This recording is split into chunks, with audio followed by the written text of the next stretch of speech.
ada sisi yang lain yang kontradiktif dengan ajarannya dia.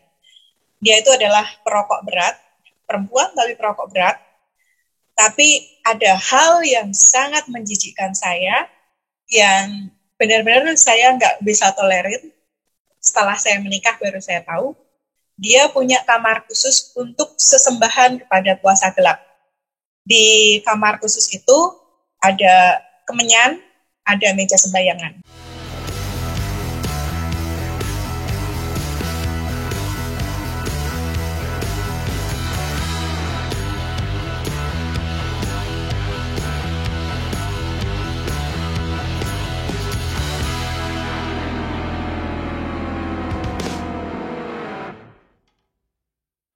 Shalom, Om Swastiastu, Nama Budaya, salam kebajikan, salam sejahtera bagi kita semua.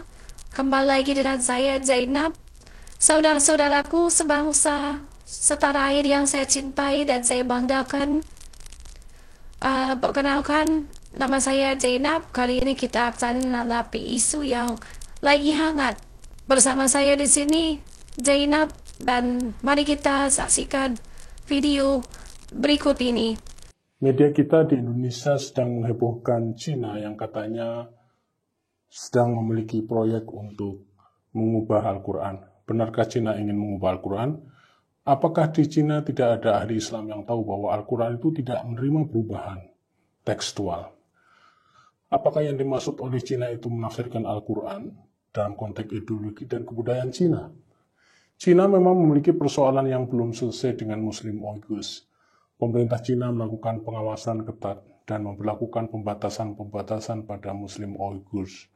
Perspektif pemerintah Cina pada kelompok Muslim ini adalah khas perspektif pemerintah pusat yang otoriter.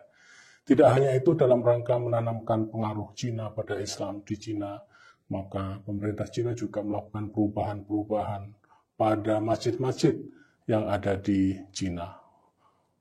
Bangunan, ornamen, bentuk arsitektur yang khas Timur Tengah, yang biasa menjadi bagian dari arsitektur masjid di mana saja di Cina ditransformasikan atau diubah dalam bentuk arsitektur Cina. Ratusan menara dan dom satu kubah masjid di seluruh Cina diubah.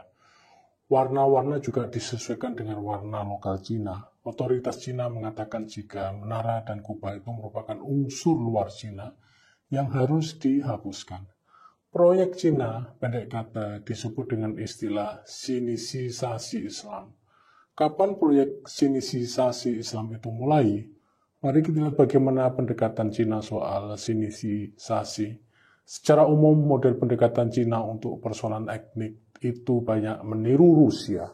Cina membagi kelompok suku di negara ke dalam 55 kelompok, dan memberikan mereka cultural autonomy, kebebasan kultural, namun terbatas. Sejak Xi Jinping berkuasa, ada perubahan di mana integrasi dan asimilasi harus ditekankan. Sinisasi Islam sebenarnya sudah berjalan lama di Cina. Dengan proyek ini, Cina menghendaki hilangnya pengaruh Saudi dan Timur Tengah dari kelompok Muslim di Cina. Mereka menginginkan agar Islam lebih berasimilasi dan berintegrasi dengan tradisi dan kebudayaan, bahkan ideologi Cina. Kebijakan yang diistilahkan dengan sinisisasi ini mulai intensif dan menjadi resmi sejak 2016. Semboyan mereka untuk konteks sinisisasi Islam adalah removing Saudi and Arabic influence, artinya menghilangkan Saudi dan pengaruh Arab dari Cina. Xi Jinping suatu saat mengatakan kelompok keagamaan dan kesukuan harus memegang teguh kesatuan Cina. Maksudnya, tradisi dan kebudayaan Cina harus dikedepankan dari hal-hal yang bersifat keagamaan dan kesukuan. Masalah yang terbesar dan kontroversial bagi proyek sinisisasi ini adalah penggunaan pendekatan kekerasan. Atas nama kebijakan ini, negara bisa menutup masjid, memenjarakan imam masjid, dan lain sebagainya. Sinisisasi lebih mirip sebagai program kontrol kebudayaan Cina atas kebudayaan-kebudayaan lainnya. Lalu bagaimana dengan proyek Al-Quran yang sedang menjadi heboh itu? Sinisisation atau sinisisasi sebenarnya bukan program terbatas ditujukan untuk Islam saja, namun juga untuk agama-agama lain. Pada acara Kongres Nasional Partai Komunis Cina ke-19 tahun 2017, seluruh pemimpin agama di Cina diundang. Dalam kongres ini, Presiden Xi Jinping menyampaikan kebijakannya tentang sinisisation. Presiden Xi memerintahkan kepada partai, pertama, partai harus memegang teguh bahwa seluruh agama di Cina harus memiliki Chinese orientation atau orientasi kecinaan dan memberikan arahan agar agama-agama tersebut bisa menyesuaikan diri pada sosialisme partai. Kedua, partai harus memberikan proteksi dan mengambil tindakan pada segala bentuk infiltrasi, subversi, sabotase, terorisme, dan ekstremisme kekerasan, pemecahan etnik, ekstremisme agama untuk menjaga keamanan nasional. Ketiga, partai harus bekerja untuk mewujudkan demokrasi konsultatif sosialis melalui pendekatan baru dalam bidang keagamaan dan kesukuan. Keempat, memegang teguh dan mengembangkan sosialisme dengan karakter Cina. Partai harus menyediakan guidance dalam hal etnisitas dan keagamaan. Jelas jika dilihat dari instruksi Presiden Xi di atas adalah keinginan kuat agar agama-agama dan kelompok suku menyumbangkan pembangunan sosialisme di Cina. Dalam konteks Cina yang menempatkan kepentingan nasional di atas segalanya, sensor pada hal-hal dari luar yang dimungkinkan mendestruksi ideologi mereka menjadi hal yang cukup masuk akal untuk dilakukan. Jelas soal proyek Al-Quran yang sedang dilaksanakan oleh pemerintah Cina sekarang ini tidak bisa dipisahkan dari proyek nasional sinisisasi yang terkait dengan Islam. Jika kita bicara Islam, maka Al-Quran adalah hal terpenting dalam pandangan orang Islam, karena Al-Quran adalah kitab suci dan pedoman bagi seluruh umat Islam di dunia, termasuk umat Islam di Cina.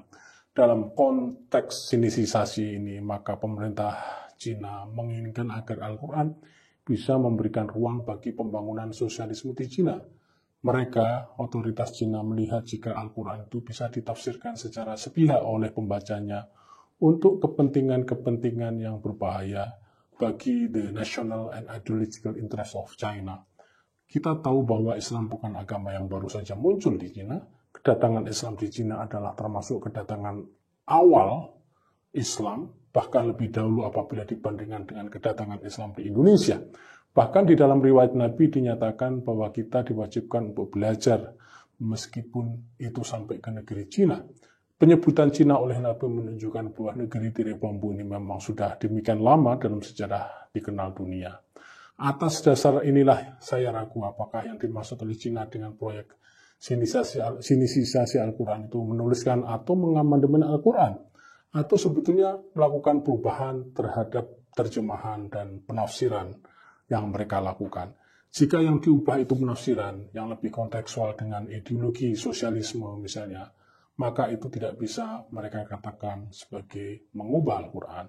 Al-Quran tetap Al-Quran dengan bahasa Arab yang sudah kita tahu. Secara politik, jika Cina melakukan perubahan Al-Quran, bukan terjemahan dan penafsirannya, itu juga akan menimbulkan perang peradaban. Karena di dalam Islam, Al-Quran itu tidak bisa diubah, merupakan ajaran yang qat'i atau yang pasti. Sebenarnya yang menjadi objek sinisisasi Al-Quran itu tidak disebutkan secara jelas oleh Cina, namun mereka memang menghendaki agama-agama yang hidup di Cina itu bersesuaian dengan karakteristik Cina. Nilai-nilai utama dari sosialisme harus mendapat tempat di semua ajaran agama, termasuk mendapat tempat di dalam penerjemahan dan penafsiran kitab-kitab suci agama-agama yang ada di Cina. Sebagai catatan, jika benar bahwa demi nilai-nilai utama sosialisme, Cina melakukan perubahan terhadap teks Al-Quran, maka tindakan itu akan memancing kemarahan umat Islam. Umat Islam adalah jumlah yang besar dan mereka sangat tersebar di hampir seluruh penjuru dunia, maka jika Cina benar mengamandemen Al-Quran, maka itu sama dengan mengobarkan peperangan terhadap umat Islam. Karenanya sebagai negara terbesar yang memiliki kepentingan banyak dengan umat Islam, saya tidak begitu yakin jika Cina melakukan perubahan atas Al-Quran. Demikian, wassalamualaikum. Mungkin itu yang bisa saya sampaikan. Apa pandanganmu tentang hal di atas, video di atas?